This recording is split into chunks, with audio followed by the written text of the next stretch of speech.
and welcome back to Willow's Witchy Garden. Today I want to talk about basil and how we can extend our growing season with basil by propagating from our own plants and also to start more seeds if we need to. So let's get started. I'm going to show you how I am going to be potting up some African Newnham basil that I have propagated in water. I'm going to show you some of the varieties of basil that I'm growing in my garden. And we're going to talk about the properties of basil, how you can use it in cooking, medicinal uses, and also in magical work. So let's get started. So this is my African Newnham basil. Now it was a little difficult for me to get started this year. I started it from seeds several times. I finally got one plant, only one. It's not real big, but I decided to try to take cuttings from it because there wasn't enough really to bunch up and dry. So I went ahead and I took the cuttings that I took from it and I did root them in water, and that's something I'm going to show you how I'm going to be potting that up today. But that's one of the more rare basils that I have growing in the garden. This is one of my more unusual basils. This is blue spice basil. Now, to tell you the truth, it smells nothing like a normal basil would. It actually has more of a floral scent, and it's not really used so much in cooking. It's mostly used to make tea from, and it does have a good flavor. So if you can get past the scent of being very confusing when you think of basil, and you can just, taste it, it has a very good flavor. So it's one of my more favorite ones. Of course, no garden is complete without sweet basil. This is a plant that I had put here in the green stalk. I'll let you see the green stalk because I haven't shown you that since I did the last video. And it's coming along really good. And I did put 2 basil starts in here. I've got one there. It's doing really well. And I've got one over here. And it's doing pretty good. Looks like maybe something tried to eat on it, or the wind got it a little bit here. But overall, they're doing really well in the green stalk. And I have lots of things growing in this green stalk, but I don't want to get too distracted. I've got all my cucumbers up there. The beans are growing well. Peppers are doing good. So let's get going over here to the other part of the garden so I can show you more of the basil. This one is my cinnamon basil. And let me tell you, it smells just like cinnamon. And it dropped some of its seeds, and so now I have a volunteer down here next to the garden as well. And I just let them grow. I have little volunteers of basil all over the garden, and it doesn't bother me one bit. I love basil. It's one of my favorite things to grow, favorite things to cook with. So can't have enough basil in my garden. This one is my Coco Mesa. It was a little difficult to get started as well, but it has turned out just lovely. It is really nice basil. Has a great smell. It's more of a sweeter basil. I hear it's really good in chicken dishes. So that's one of my favorites. Now, I have lots of basil growing here. I've got all kinds. I've got more cinnamon and more sweet. But as you can see, our weather has really taken a toll on my basil as well.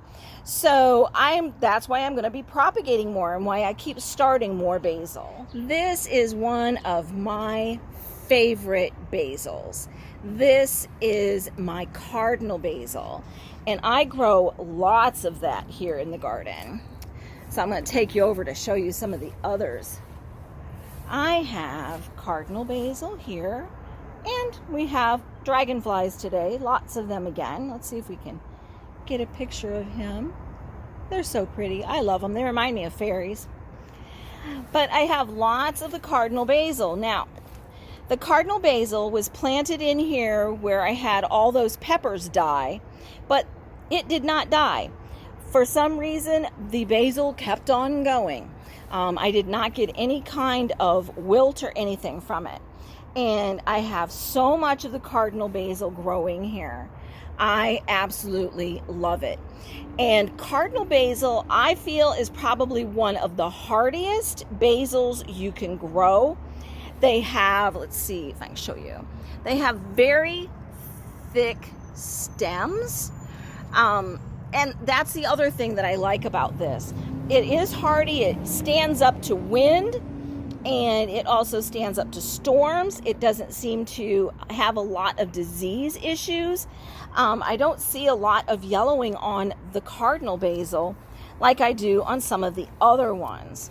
But absolutely love cardinal basil. I highly recommend that if it's your first time growing basil and you want something that's easy to grow, that will continue to grow and not bolt really fast, but even after it bolts, it still has a really good flavor.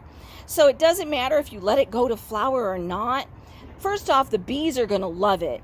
But second off, you can continue to use it even after it flowers, and it doesn't really change its flavor much. Now, this large plant is my Thai sweet basil. It is so good. It has a little bit more spice to it, a little more kick. But overall, it's a very hardy plant as well. And I'm going to be taking some cuttings off of this one. It does have some yellowing on some of the leaves. I'm going to give it some fish emulsion here soon to get those leaves greening back up again. We've just had so much rain here that it just kind of washes all of our fertilizers, all our nutrients right out of our soil. And it can bring in a lot of different diseases that can affect your plants. So I'm really over the rain. One of the others that I grow, technically it is called holy basil, but it is also known as Tulsi. Now I grow lots of this because it is a great medicinal tea herb. So I love it. It's very relaxing. So that's one of my favorites. Now, one of my new ones that I'm growing, and unfortunately it is ravished, let me tell you. This is lettuce leaf basil, and it was looking so good. But we started getting so much rain that it doesn't matter if I spray it with neem oil or whatever. Like I sprayed last night with neem, and I still am seeing insects even on my eggplants here. So, you know, it's really hard this year. I'm having a lot of trouble keeping everything healthy. We've had twice as much rain, they said, than we did last year at this time. So it's really difficult to grow in this kind of an environment. Here's another one of a new one that I'm growing. This is Chinese sweet basil. It's gotten a little bit of leaf damage, but I'm still, working with it. I'm going to cut it back, and I think maybe I'll take some starts from it today and maybe get this rooted in some water, and then I can plant that too. This is a really pretty sweet basil. It's one of them that still looks pretty healthy out here. It was in with a tomato plant that I've now pulled out due to blight. But look at that. No blight on that. It looks great. Of course, it's also not a nightshade. It is a basil. So I decided I am going to take some cuttings from the Coco Mesa basil. Since it was more of a difficult one for me to get to propagate from seed, I decided I would take some cuttings and show you how I'm going to root this in water. Of course, I have a little wasp here who decides he wants in on the action. Just hope he doesn't cause more action than it's worth to get some African or some Coco Mesa basil. So first I want to show you how long of a cutting I'm going to take. I like to take it down to probably right here. This is going to allow this plant to also bush out more and give me more basil in the end. So I'm going to be pruning the plant, and from that clippings that I take while pruning, that's what we're going to be propagating in water. So let me get some cut and I'll show you what I've done. So I've gone ahead and I've taken several cuttings from the Coco Mesa. Now, as you can see, what I've done is on the plant, I would cut right above a group of leaves. That way, when it starts to grow again, it's going to branch off and give me even more stems. But for now, since I took this cutting, I am going to take all of these bottom leaves off and all of this second set of leaves off, leaving only the top, and we're going to stick this in water. So let's get going. We're going to take these leaves off. You can either pinch them off with your fingers, and by the way, don't waste the basil. You can eat that basil, put it on your salad, or put it in something you're cooking today. I've got flies biting out here today, so you might see me jumping around a little bit. But that's what I'm going to stick in water. So I've got a couple of little nodes here. But this whole bottom area will get a lot of roots on it. And I'm going to show you. I've got some of my African Newnham here. And this one has already sprouted. So I took everything off except these top leaves. And we've got all these really nice roots. So I'm going to show you how I'm going to go ahead and I'm going to plant these in some pots. So let's just turn this down just a little bit more so you can see what I'm doing. Let's see, can you see that? Okay, just guess I need to come back just a little bit with this. Okay, so I have used my trusty tool here known as my Sharpie, and I've made a nice big hole in the center, and I'm going to drop this basil into where those roots go to, and then I'm just going to push that soil in around them. It's really all you have to do. Make sure you've also put a tag on them so you know what you've planted in each one of your pots. Now I'm going to have to take these back inside and let them slowly harden off because I've had them inside rooting, and so they're not used to this hot temperature right now. But I'm going to get these potted up, and I'm going to get the rest of the Cocoa Mesas trimmed off and in this glass of water, but I don't want to confuse them, so I'm just going to keep on going here and get these in their dirt.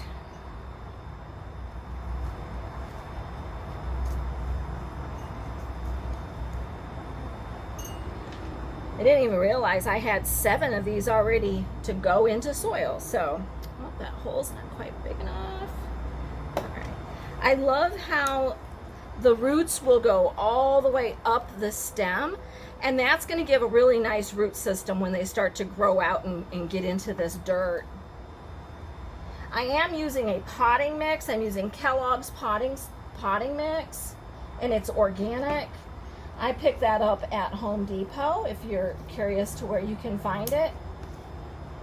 I had only been going to Lowe's and was using their Stay Green, I think it's called, but I just didn't like it very much. It had way too much like wood chips in it and not enough composted actual soil. So I like this much better. It has a lot less wood chips in it. But look at these roots. That was only after like maybe, I don't know, 7 to 10 days. It wasn't even that long. So you can really propagate your basil very quickly. I'm gonna get that last one in there. All right.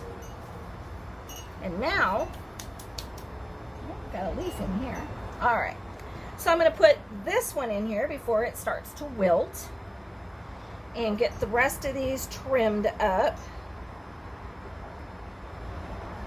If you don't trust yourself with just your fingers because you're afraid you'll strip it, you can use your pruners just as easily.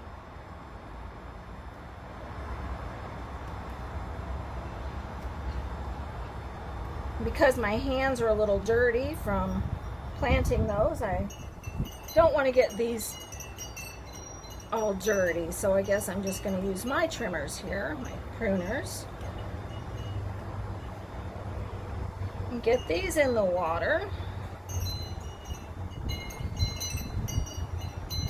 Now I am using the same water that I had the African Newnham in. The reason being is I used tap water. You don't have to use tap water. You could use, store-bought water or filtered water. I don't really like to have too much chlorine in the water, so that's why I will use the same water.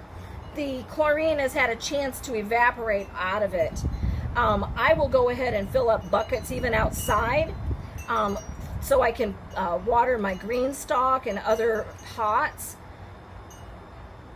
And I just let that sit for at least 24 hours before I put it on the garden. And it really helps a lot. I learned that trick a long time ago, that you can use water from the city, but you have to let the chemicals that are in it kind of evaporate off by letting it sit at least 24 hours. All right.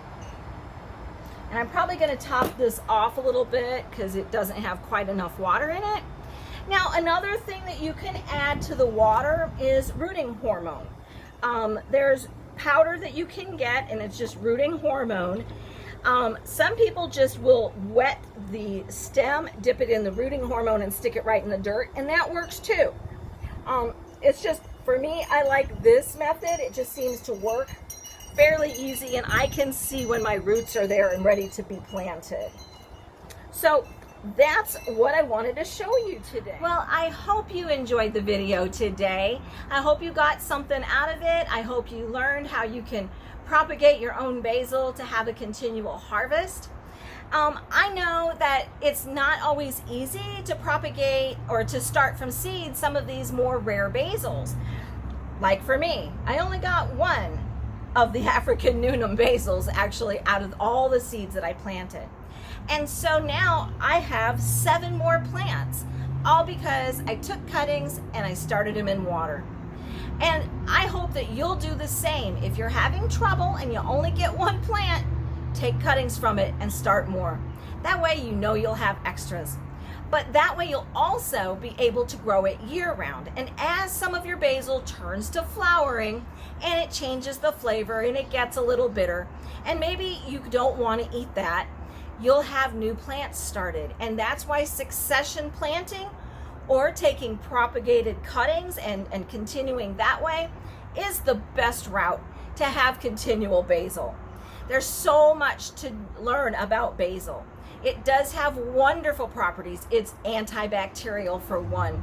I take my basil and I turn it into smudge sticks, especially once it's flowered and I'm not going to eat it.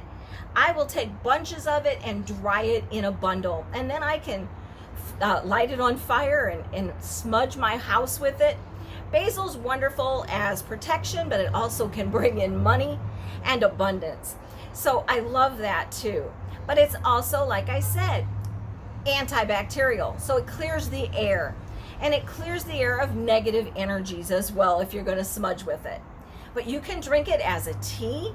Some people really love the flavor of tea. I love to put basil in my lemonade. Lemonade and the basil is so good together.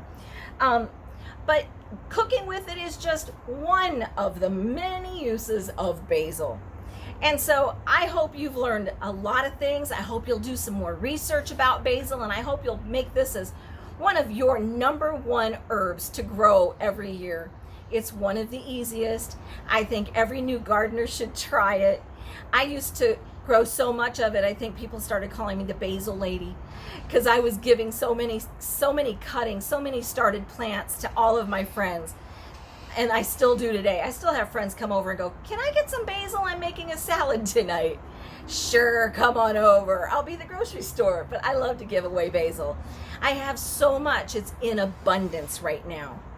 So if you like the video, please give it a thumbs up. Don't forget, leave comments below. I really like to see your comments. Also, don't forget, if you enjoy the type of content that I'm putting out, please subscribe to my channel and share it with your friends. You never know who might want to learn about basil. And until next time, don't forget, follow me on Instagram and on Facebook, and I'll put those links below in the description. And until next time, stay healthy and be blessed.